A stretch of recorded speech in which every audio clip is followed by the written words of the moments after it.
Então, boa noite a todos, sejam bem-vindos. Essa semana houve dois acontecimentos que sugeriram, então, o assunto desta aula. O primeiro foi, evidentemente, esse problema com a exposição do Santander, e o segundo foi o fato de que o deputado Jean Willis está apoiando um projeto apresentado por um outro deputado, cujo nome me escapa no momento, aliás, cujo nome eu jamais soube, que descriminaliza qualquer obra de arte, de maneira que se o crime foi cometido mediante uma obra de arte, não há acusação possível. Então a primeira coisa que me ocorreu foi se os dois deputados têm alguma ideia do que seja uma obra de arte e do que não seja. Porque evidentemente essa distinção não é das mais fáceis, e havendo uma indefinição e uma dúvida, então você descriminalizar uma coisa que você não sabe o que é, qualquer ato pode entrar dentro dessa classificação e ser descriminalizado, desde que alguém o chame de arte. Então, é claro que a distinção entre o que é arte e o que não é das coisas mais fáceis e mais óbvias, mas eu acredito que há uma série de traços que estão necessariamente presentes numa obra de arte e que, se não bastam para defini-la, bastam pelo menos para distingui-la de tudo o mais. O primeiro desses traços é o seguinte: uma obra de arte é uma obra, portanto ela tem, vamos dizer, uma forma final, ela chega a uma conclusão. Por exemplo, uma estátua chega a uma forma final, ela não continua sendo alterada. Se você comparar, por exemplo, isso com o que acontece com o sistema filosófico ou com a filosofia de modo geral, você verá que as filosofias jamais estão terminadas. Quer dizer, você não pode dizer que um determinado livro contém a filosofia do seu fulano, do seu ciclano, porque ele vai estar continuamente acrescentando novas observações, novos problemas, etc, etc. De modo que, se você perguntar assim, o que é a obra de Shakespeare? A obra de Shakespeare constitui-se dos textos que ele publicou como peças de teatro e como poemas, ponto final. O que Shakespeare disse fora disso aí não faz parte da obra. Mas e no caso de um filósofo? Não podemos esquecer que a própria tradição filosófica ocidental foi fundada por um sujeito que jamais escreveu um livro, que é Sócrates. Portanto, tudo o que Sócrates disse, seja, vamos dizer, num diálogo filosófico formal, seja numa conversa qualquer do dia a dia, acaba tendo importância para a filosofia de Sócrates. Então isso quer dizer que a filosofia não é jamais uma obra. A filosofia é uma investigação da qual algumas partes se expressam e se cristalizam em obras escritas, mas uma boa parte não. Tá certo? Daí que, para o estudo de uma obra filosófica, tudo o que um filósofo escreveu ou disse acaba tendo importância, inclusive correspondência pessoal, conversações que alguém lembrou e assim por diante. Então, mas no caso da obra de arte, não. A obra de arte ela tem, vamos dizer, um formato fechado e terminado, encerrado. Mesmo que seja uma obra de arte que se desenrole no tempo, como por exemplo uma peça de teatro. Peças de teatro chegam à sua conclusão. O que o autor possa ter falado fora do texto da peça não faz parte dela e não contribui para o julgamento dela, para a compreensão e julgamento dela. Claro, algum dado biográfico pode ser usado secundariamente para a análise do sentido da obra, mas é sempre uma coisa secundária. Isso não pode jamais se substituir ou ser nivelado aquilo que está dentro da obra. Isso quer dizer que no caso de um poeta, de um dramaturgo, a noção de obras completas é perfeita. E no caso de um filósofo, não. Você vê, se você pegar as obras de Edmund Husserl ele sabia taquigrafia, então quer dizer, ele escrevia na velocidade que ele pensava. E sobraram, quando ele morreu, 40 mil páginas taquigrafadas, o que dá mais ou menos umas 120 mil páginas transcritas. Isso não acabou de ser publicado até hoje. De maneira que o futuro ainda pode reservar algumas surpresas com relação ao sentido último da filosofia de Edmund Husserl. Não se pode conceber isso no caso de uma obra de arte, que o sujeito fez uma estátua, ali você fica esperando que depois da morte dele, né, apareça algo que vá complementar a estátua. Isso não faz o menor sentido. Ou uma peça de teatro. Claro que o indivíduo pode ter uma segunda versão da peça escrita, mas a segunda versão também terá de estar completa. Então a noção da arte vem inevitavelmente ligada à noção da forma. Tá certo? Segundo traço, essa forma é uma forma física, né? Visível e sensível, o que não é a mesma coisa de uma filosofia. Uma filosofia se distingue entre a obra escrita ou publicada ou inédita, mas escrita, e o que nós chamamos de filosofema, que é a ordem interna daqueles pensamentos, que é uma coisa puramente abstrata, não tem existência física. O filosofema não é publicado, ele é o conteúdo, vamos dizer, teorético daquilo que está ali, e que pode, evidentemente, ser expresso com outras palavras que não aquelas que o autor usou, e às vezes até melhor do que ele se explicou. Tá certo? Então, uma filosofia pode ter uma existência imaterial, uma obra de arte jamais. Se você pensar assim, bom, e os poemas que Shakespeare pensou e não escreveu? Digo, não fazem parte da obra de Shakespeare. Mas aquilo que Edmund Husserl pensou e não escreveu, faz parte sim, porque você vai ter que adivinhar aquilo. Vocês veem, eu mesmo dei um exemplo disso no livro sobre Aristóteles, certo? Teoria dos Quatro Discursos, onde eu puxo de dentro da filosofia de Aristóteles uma teoria que ele não escreveu em parte alguma, mas que está implícita, está exigida pela lógica interna dos seus escritos.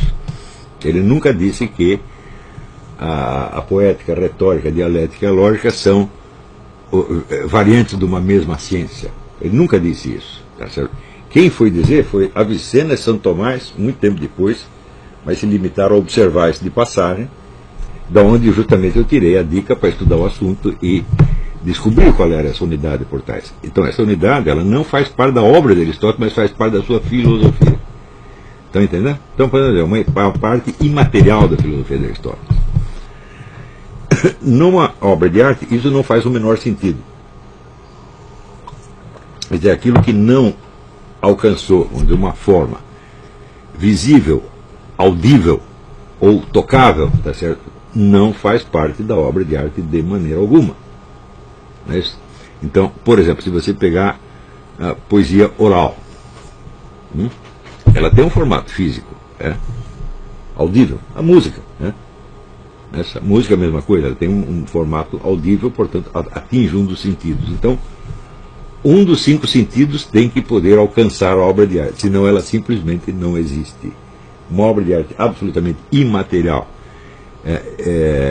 estranha aos 5 sentidos, não é concebível. Tá certo? Então nós temos esses dois traços que são inconfundíveis. Primeiro, a obra de arte tem uma forma acabada. Tá certo? Mesmo que ela esteja realmente interminada, como você pega a famosa Sinfonia Inacabada de Schubert, tá certo? O formato que ela tem é o formato em que o autor a deixou. O que você tem é aquela parte inacabada, o resto você não sabe o que é.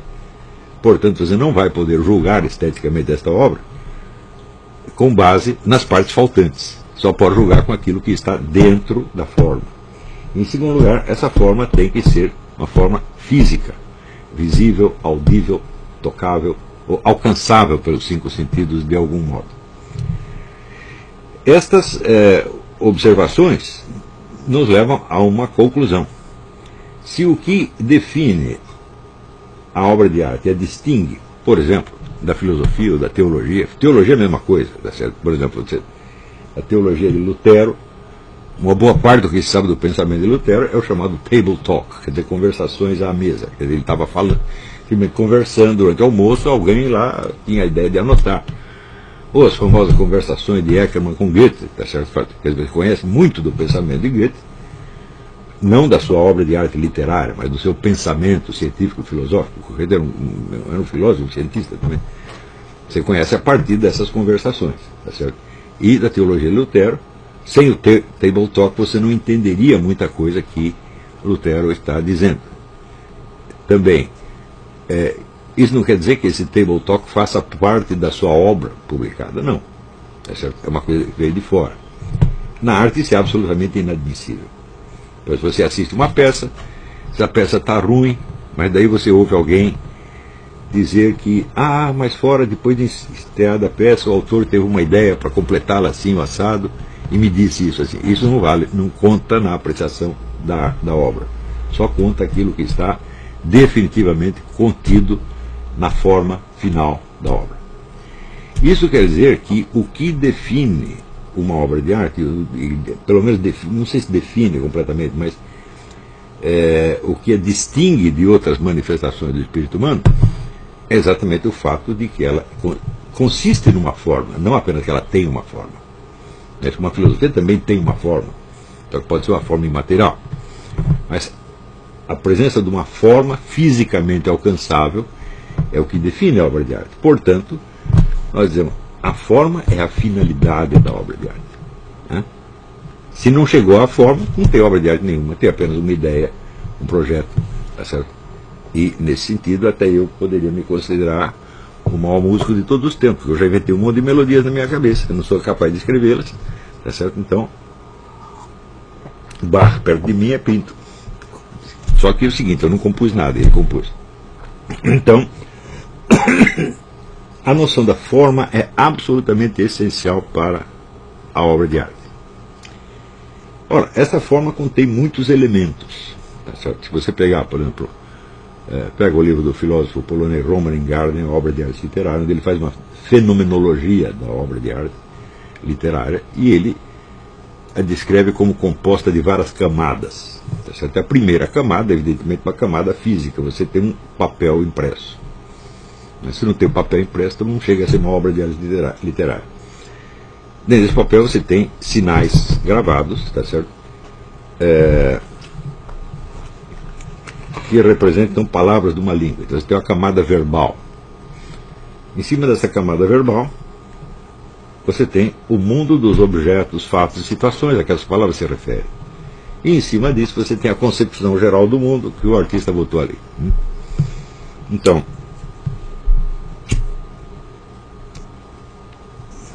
do mesmo modo, você pode descrever pelo mesmo método do Ingarden, você pode descrever um quadro. Né, certo? Então o quadro se compõe, em primeiro lugar, de uma tela ou papel e manchas de tinta ali. Em seguida você tem alguma referência a um objeto ou alguma forma puramente inventada, mas alguma referência certamente tem, mesmo na chamada obra de arte abstrata, que é incorretamente chamada abstrata, porque a arte não é jamais abstrata. Você pegar os quadros do Vassily Kandinsky ou Mondrian, né?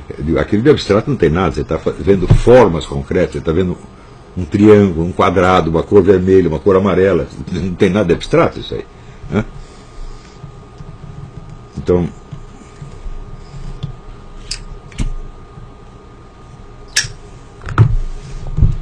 isso quer dizer que se aquilo que define a obra de arte, que a distingue, é a forma, então a forma é o elemento mais importante dela. Os elementos que a compõem materialmente pode ser qualquer coisa. Você pode, por exemplo, fazer, um pintor pode pintar uma obra de arte baseando-se no modelo de uma mulher lindíssima, ou dos anjos que ele viu numa visão celeste. Mas ele pode fazer um belíssimo quadro mostrando, por exemplo, um pedaço de carne podre. Porque a beleza não está na carne, está na forma. Né? Então é a representação que é bela e não o seu objeto. O objeto pode ser horrível. Mas, se você pegar, por exemplo, uma espécie de cheititos andrônicos, é só sangueira do começo até o fim, não tem nada de bonito ali, mas a obra de arte não está no conteúdo fático aludido, ela está na forma final. Então, uma bela representação de uma coisa feia é obra de arte, evidentemente, né? Se a forma é que é o essencial, então acontece que todo o conteúdo, ou seja, conteúdo chamado de conteúdo, a alusão da obra de arte a coisas do mundo real ou imaginário. Então o conteúdo está submetido à forma, ele não vale por si, ele nada significa por si, ele só significa dentro daquela forma que o artista lhe deu. Essa forma então implica uma interpretação estética dos fatos aludidos, ou do conteúdo aludido. Ora, o predomínio da forma é tamanho, que as ideias e convicções do artista não pesam em absolutamente nada para a apreciação da obra de arte. Ou seja, você não precisa ser um protestante para você apreciar a música de Bach. Embora ele tenha feito muita coisa sob inspiração do protestantismo. Não é isso? Você não precisa ser um católico para você apreciar o canto gregoriano. Você não precisa ser, vamos dizer, também não precisa ser católico para você apreciar Dante, o poema de Dante. Tá certo? Você não precisa ser um comunista para você apreciar os romances dos grandes romancistas soviéticos como Maximo Gorky e Mikhail Sholokhov. Então realmente são grandes obras de arte. Né?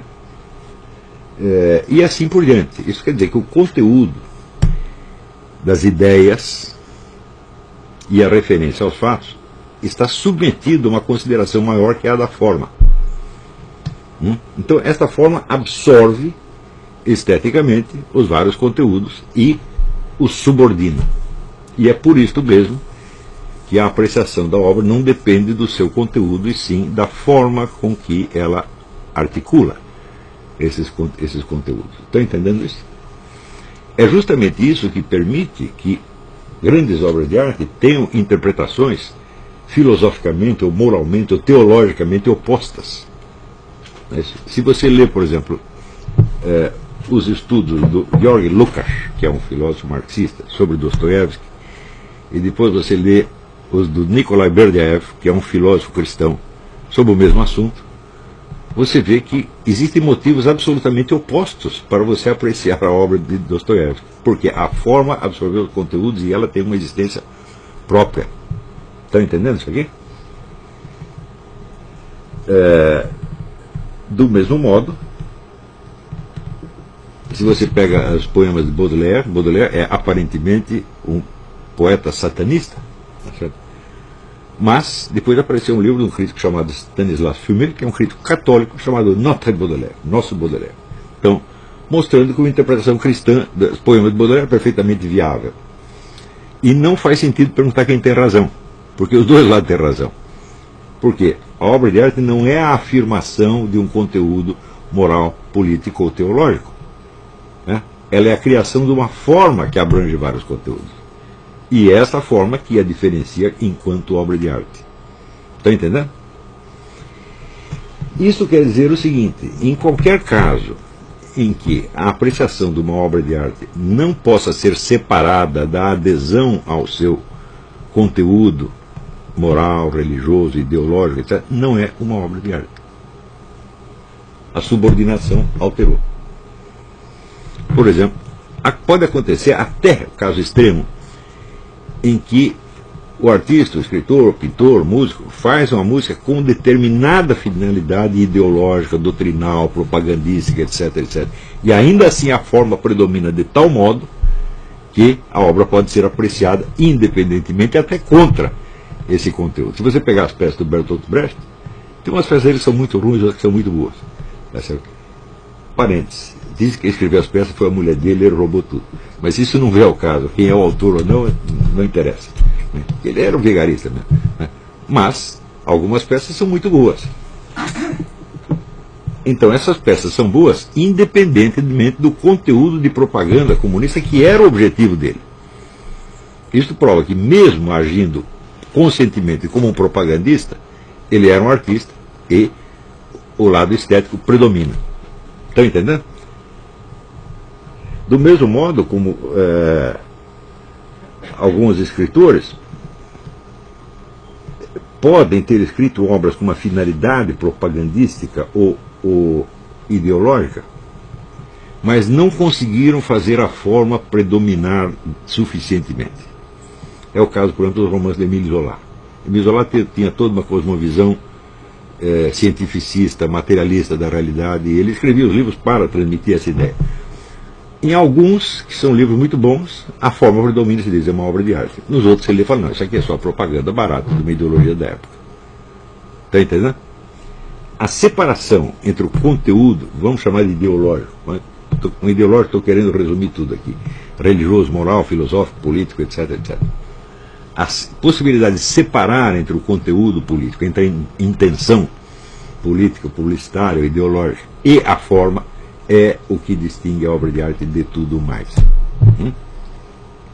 Onde esta separação não for possível, você está diante de um fenômeno de outro tipo, que não é obra de arte, que é, vamos dizer, uma obra de propaganda, uma obra ideológica, uma obra de pregação religiosa, etc., que utiliza instrumentos da obra de arte, de uma obra de arte, mas subordinando-os à finalidade principal, que é ideológica. Se essa subordinação for demasiado evidente, então evidente não é uma obra de arte e não pode ser julgada como tal. Ela é um outro tipo de fenômeno que tem que ser julgado, por exemplo, dentro da história das ideias, ou história da política, ou história cultural, etc., etc., mas não é obra de arte. Então,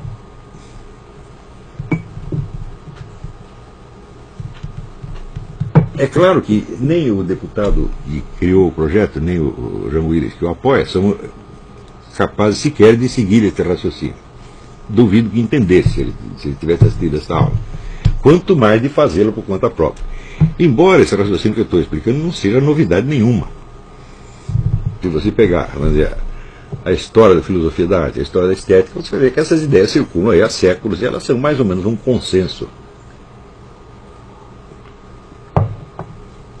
Então isso quer dizer que, supondo-se que esta lei fosse aplicada, então toda a obra de arte está descriminalizada. Então torna-se absolutamente imprescindível e urgente distinguir em cada caso se é uma obra de arte ou se é outra coisa.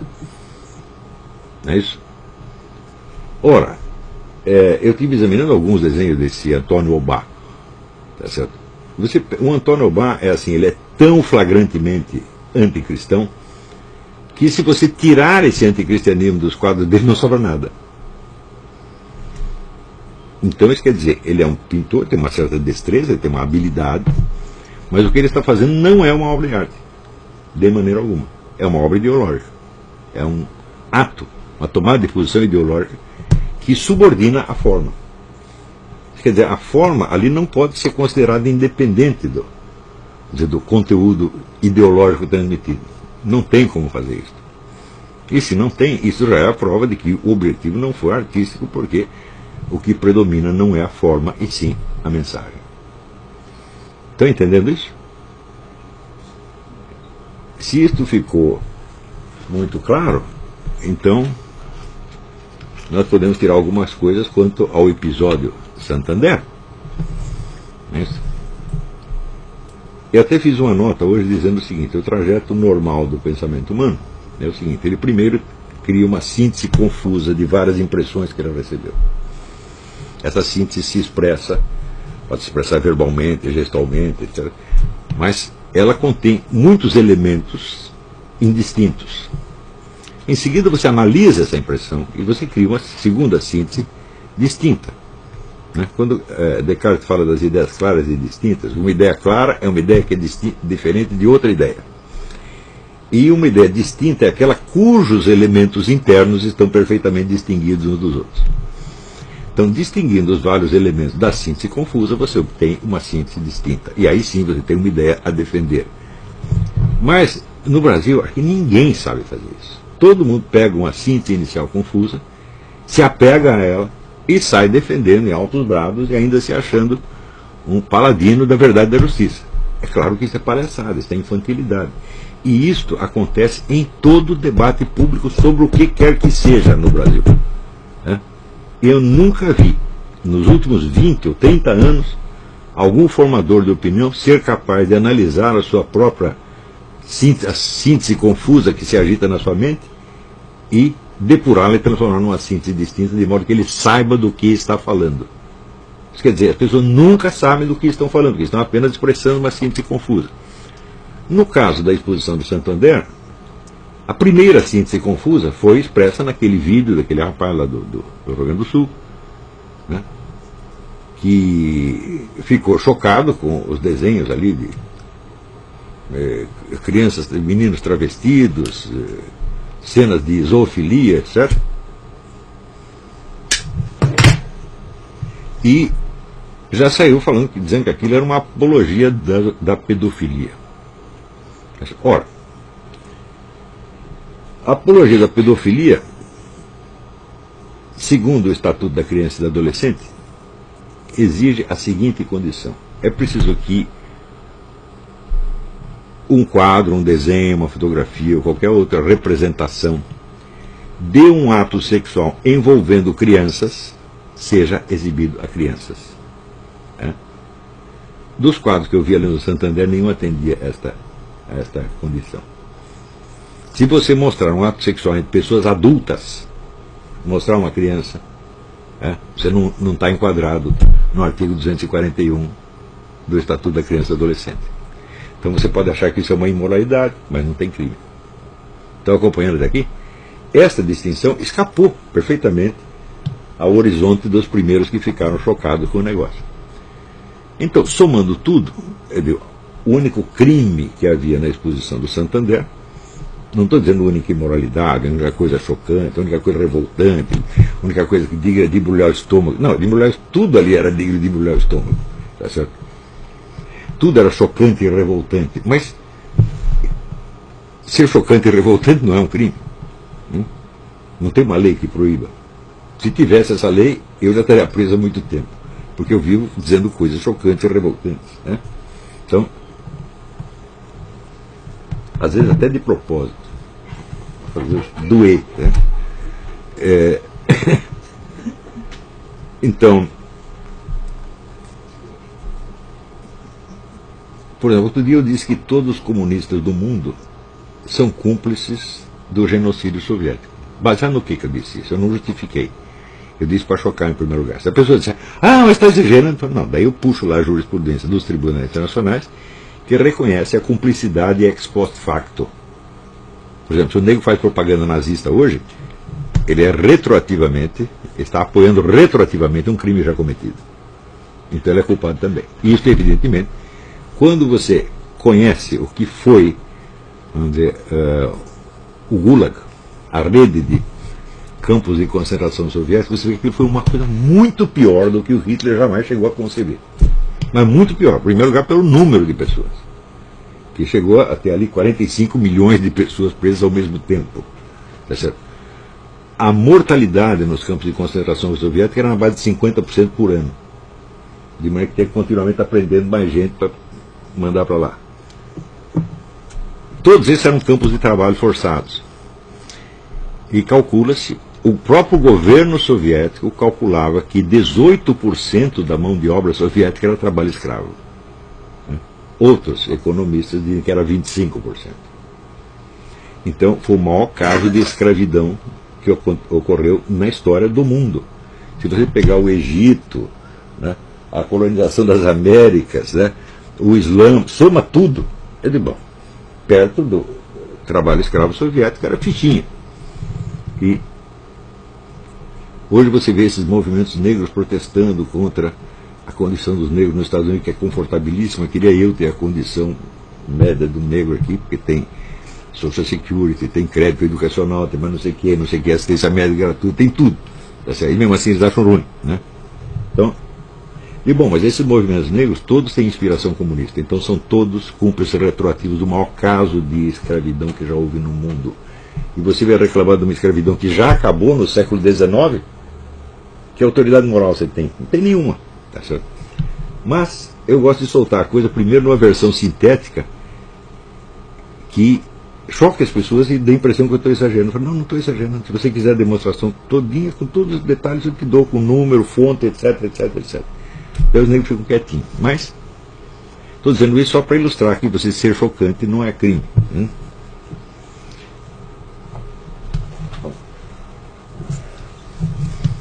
Então, os primeiros protestos que se levantaram contra a exposição do Santander foram pura síntese confusa, misturando o que é pura imoralidade com o que é crime e com o que é indução a um crime. Mas havia um único ponto onde o crime era insofismável, que era o ultraje à culpa. Praticado ali várias vezes, tá certo? Com a caricaturação de Nosso Senhor Jesus Cristo, de Nossa Senhora, tá certo? E sobretudo com as hostes escritas com um monte de palavrão. Ora, se o sujeito fizesse uma cena de pedofilia, desenhasse uma cena de pedofilia, isso não configuraria apologia da pedofilia. Porque a representação pictórica de um objeto não significa necessariamente adesão a esse objeto. Mas, por exemplo, se você escreve um livro descrevendo a vida no Gulag, isso não quer dizer que você é um apologista do Gulag. Se você descreve, sei lá, um estupro, um aborto, é uma representação literária ou pictórica, não quer dizer que seja contra ou a favor. Talvez possa ser interpretado das duas maneiras, dependendo do espírito do freguês. A obra de arte tem essa característica que chama sua polissemia. Ela pode significar, transposta do plano estético para o plano ideológico, moral, político, ela pode significar várias coisas diferentes para pessoas diferentes. E isso é uma característica fundamental da obra de arte. Se ela não é polissêmica, não é uma obra de arte. Se ela significa uma e uma só coisa e só pode ser interpretada daquele jeito, então acabou. Isso aí é filosofia, é teologia, é propaganda, é qualquer outra coisa, mas não é obra de arte. Então, no caso, este desenho das hóstias, ele não estava representando um crime, ele o estava cometendo. Ele não mostrou um sujeito escrevendo palavras nas hóstias, ele mesmo escreveu. Portanto, o crime se consuma no ato de desenhar aquilo. Está entendendo? E no ato de exibi-lo, também é crime. Então, ali não tinha dúvida, não tinha a menor possibilidade de dúvida.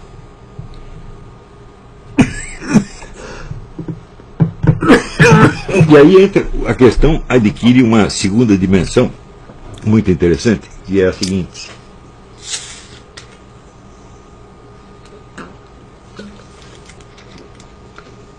Ao sair berrando contra a exposição, com base na sua síntese confusa, os cristãos, conservadores, etc., criaram uma pressão popular em cima dos artistas, da exposição e do banco. Não é isso? E estes começaram a se queixar de ser vítimas de censura. Ora, o que faz uma lei de censura? Um departamento de censura de diversões públicas.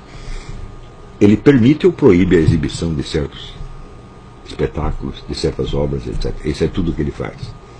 O departamento de censura não pune ninguém. Ele não tem alcance penal. Ele literalmente faz apenas a censura. Ora, no caso, a imputação criminal e o desejo de censura vieram juntos, misturados. De modo que o aspecto penal ficou em segundo lugar, quando ele era a única coisa importante e a única coisa verdadeira. Está entendendo? Agora, o pessoal da direita brasileira é assim mesmo. Na cabeça de todos eles só existe síntese confusa. As pessoas não têm formação intelectual para fazer uma análise e distinguir alhos de bugalhos. Ninguém tem. Ninguém. Quando eu digo ninguém, é ninguém. É? Ninguém. De todos esses que falam em nome da direita, claro, tem gente que não fala, tem pessoas que escrevem apenas expressando sua opinião pessoal sobre isso. Aí você encontra alguns, sobre todos os alunos meus, evidentemente, capazes de fazer essa distinção. Mas entre os formadores de opinião não tem nenhum. Isso quer dizer que toda a questão no Brasil está à mercê de idiotas, despreparados, incapazes, palpiteiros, vigaristas, e isto é uma calamidade. Porque nada pode ter enquadramento racional, e muito menos uma solução racional. Não é isso? E, no instante em que um ato de censura é confundido com o enquadramento penal de um crime, eu digo, meu Deus do céu. Eu, quando tinha 12 anos, eu já sabia a diferença entre o que é o Departamento de Censura de Diversões Públicas e o que é o direito penal. Eu sabia isso. Talvez porque meu pai fosse advogado. Para mim, isso era meio. Uma coisa é você proibir a exibição do filme, outra coisa é você botar seu diretor na cadeia. Se você puser o diretor na cadeia só porque você achou que o filme dele é imoral, ou é subversivo, etc., etc., então ele é um prisioneiro político, evidentemente. E aí você entrou já num procedimento ditatorial. Mas a coisa é totalmente diferente quando a obra em si constitui um crime. Então é um enquadramento penal, não tem nada a ver com censura. Está entendendo? Se uma obra foi censurada, ela não é exibida. E No caso desses desenhos, você vê que eles não estavam representando um crime, mas o estavam cometendo. Quer dizer, as hóstias com palavrões não eram referências a uma coisa externa. Aonde existem hóstias com palavrões? Só naquele quadro. Daí o confusionismo entra em seguida, dizendo: não, essas hóstias não eram objeto de culto porque elas não estavam consagradas. Fala, mas escutou aqui, idiota.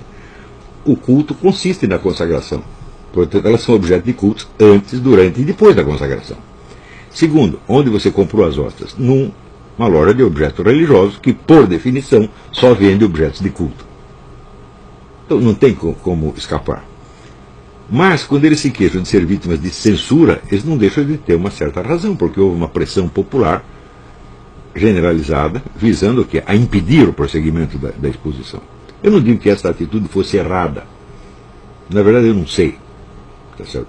E não tenho opinião nenhuma a esse respeito. Mas eu sei que a questão penal era a única questão substantiva que existia ali, e essa era prioritária.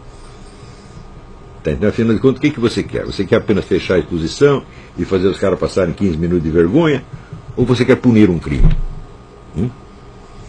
Se você punir o crime, bom, ele vai passar vergonha o autor vai passar vergonha de qualquer jeito, só que muito pior, ele vai passar vergonha na cadeia. Tá certo? Então, a incapacidade de discernir o aspecto sensório e o aspecto penal apareceu dos dois lados. Os críticos da exposição faziam essa confusão, e os seus defensores também. Os primeiros por burrice, os segundos por esperteza. Para desviar a discussão do aspecto penal, você se queixava da censura. Você vê que o promotor que foi lá investigar a exposição para ver se havia crime, ele nem mencionou o traje a culto, ele só falou de pedofilia. E bom, no máximo ali eu não vi, na verdade, nem sequer uma representação de pedofilia, que seria um adulto fazendo sexo com uma criança menor de idade. Eu não vi isso em lugar nenhum. Havia uma sugestão, porque é evidente, se você começa a estimular sexualmente as crianças desde pequeno, você está criando clientela para os pedófilos. Mas é um efeito indireto. O sujeito pode perfeitamente alegar: meu intuito não foi esse, foi outro. Meu intuito foi fazer um negócio contra a pedofilia. Que não vai ter jeito de provar uma coisa ou outra. É impossível. Se for uma obra de arte, então ela é separada dos valores que compõem o seu conteúdo. Não é isso? Então,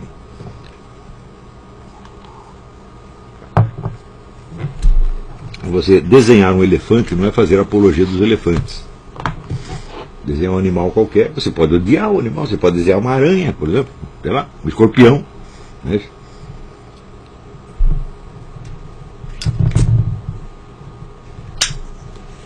Então, esses dois casos, o do projeto de lei e o caso do Santander, mostraram um estado de confusão mental medonho. De fato, as pessoas que eram contra a exposição, até certo ponto, elas conseguiram o seu objetivo, mas que se tornou involuntariamente um objetivo de censura, quer dizer, fechar a exposição. Mas se você fechou a exposição e o crime saiu impune, você não conseguiu o que você queria. Você conseguiu uma outra coisa que você nem tinha pensado. Está entendendo? Tudo isso que eu estou dizendo para vocês nesta aula é óbvio e autoprobante, e eu não vi até agora ninguém entrando no mérito desta questão. Quer dizer, nós estamos a fim de censurar uma imoralidade ou de punir penalmente um crime. Por incrível que pareça, vamos dizer, a única coisa séria mesmo, perigosa, foi o crime que foi cometido. E esse está passando impune até o momento, porque ninguém o destacou, ninguém fez disso o centro da discussão. Está entendendo?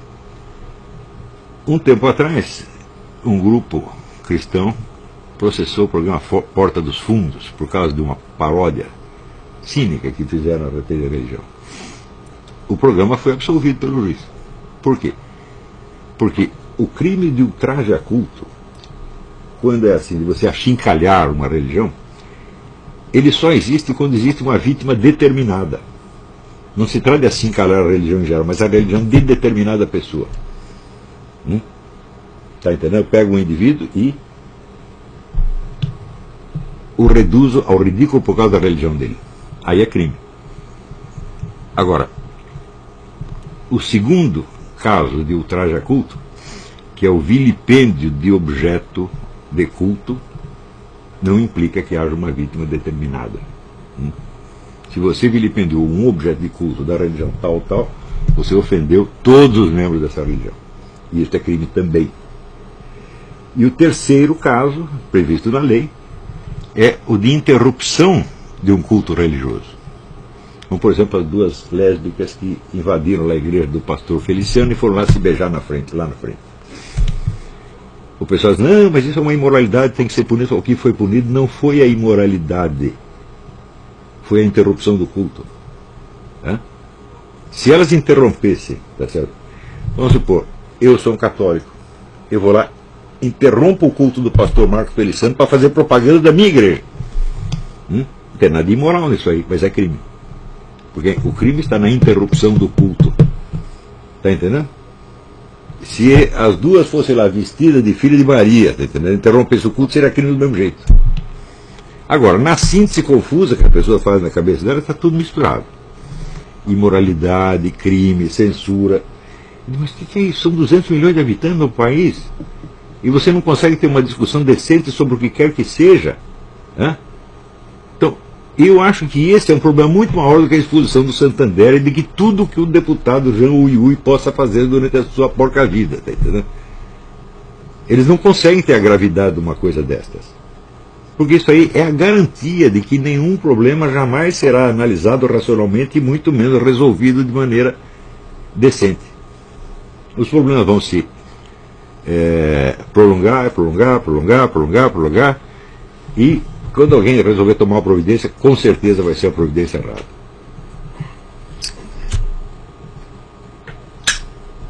Um outro caso que acontece, vamos dizer, é o da famosa intervenção militar. Então, se você pegar uma das pessoas e disser, olha, como é que é uma intervenção militar? Como é que se faz?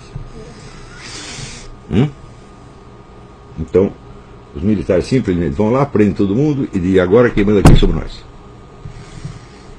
E eles fazem isso sem ter a menor ideia do que vão fazer no dia seguinte. Qual é o primeiro decreto que você vai assinar? O que você vai fazer com a política econômica? O que você vai fazer com as relações exteriores? O que você vai fazer com o controle da opinião interna? O que você vai fazer com os partidos políticos existentes? O que você vai fazer com os movimentos de protesto, etc, etc. Se você não tiver tudo isso planejado, não tem golpe militar, meu filho. Não tem intervenção militar. Então, até lembrei as pessoas, quando estava em discussão, eu falei, olha, a preparação da intervenção militar de 64 levou 2 anos.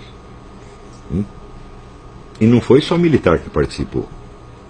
Eles conseguiram o apoio de toda a mídia, de praticamente todo o parlamento, do Supremo Tribunal Federal e de toda a opinião pública, antes de intervir.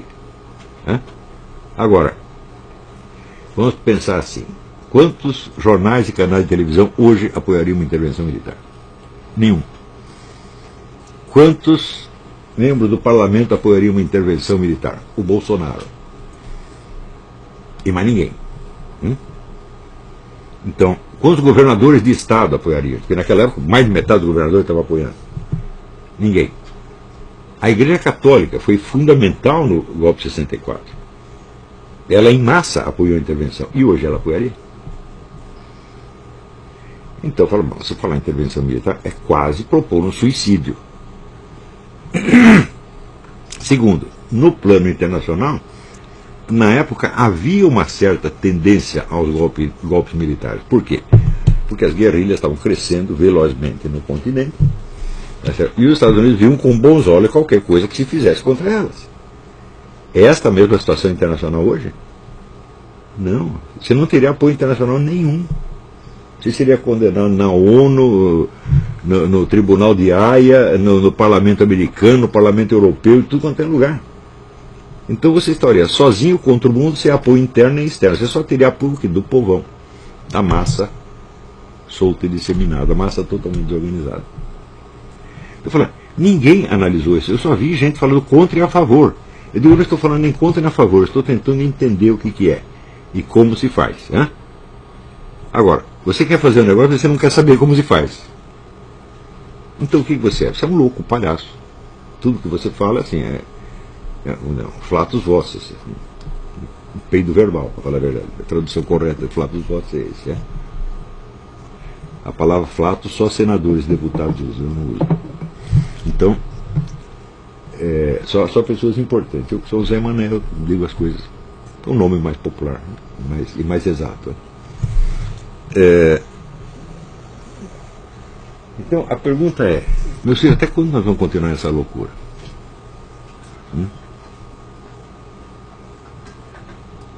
Você só vê gente tomando posição a favor e contra coisas que elas não têm a menor ideia do que seja. E que não são capazes de perceber que não têm ideia. Não são capazes de fazer a análise das suas impressões. Você vê, Aristóteles já ensinava que a inteligência humana não opera diretamente sobre os dados dos sentidos, mas sobre aquilo que se depositou na memória. Aquilo que se depositou na memória é um conjunto de imagens compostas de elementos heterogêneos. Esse conjunto provoca em você uma emoção. E você expressa essa emoção acreditando que está dizendo alguma coisa. Você não está dizendo nada. Vamos dizer, para você sair da síntese confusa e chegar a uma síntese distinta, você precisaria analisar os conteúdos guardados na sua memória. Analisar sua própria constelação de impressões. Para distinguir, em primeiro lugar, o que veio do fato e o que é uma reação meramente sua. Por exemplo, se eu fico com medo de algo, não quer dizer que esse algo seja necessariamente temível. Não é isso? Não, você sonha com um tigre atacando você, você fica com medo. Só que não tem tigre nenhum ali. Então você pode dizer, bom, o medo não veio do tigre, veio de mim mesmo. Não é isso? Se eu não sei distinguir o que vem de mim e o que vem dos fatos, eu estou em plena alucinação.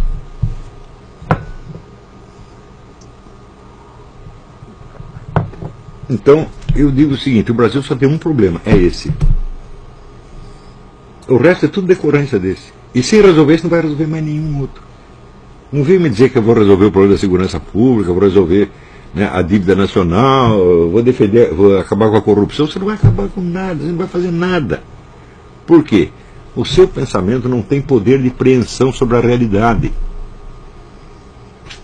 Entendeu? Você está apenas expressando sentimentos e estados interiores seus, cuja relação com a realidade é para você o maior dos mistérios. Você não tem ideia do que está aqui e o que está lá. Vocês entendem por que ideias de tipo relativista ou cético se espalham com tanta facilidade? Por causa disso. Isso é uma resposta a esse estado de coisas. Já que o sujeito não está entendendo coisa nenhuma mesmo, e ele tem esta sensação de insegurança, ele acaba concluindo que a verdade não existe. Mas o que não existe não é a verdade, é a sua inteligência que não existe.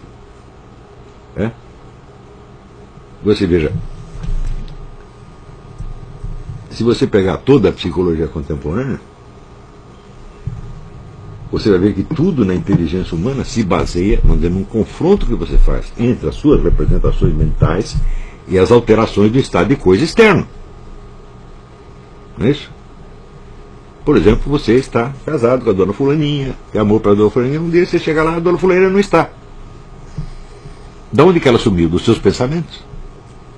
Não, sumiu da sua casa.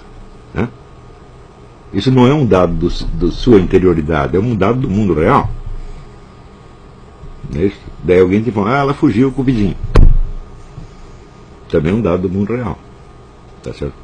Então, tudo o que nós fazemos é esse jogo constante entre o estado interior e as modificações sucedidas no mundo externo. Isso quer dizer que algum conhecimento do mundo externo nós temos necessariamente, senão não conseguiríamos sequer pensar.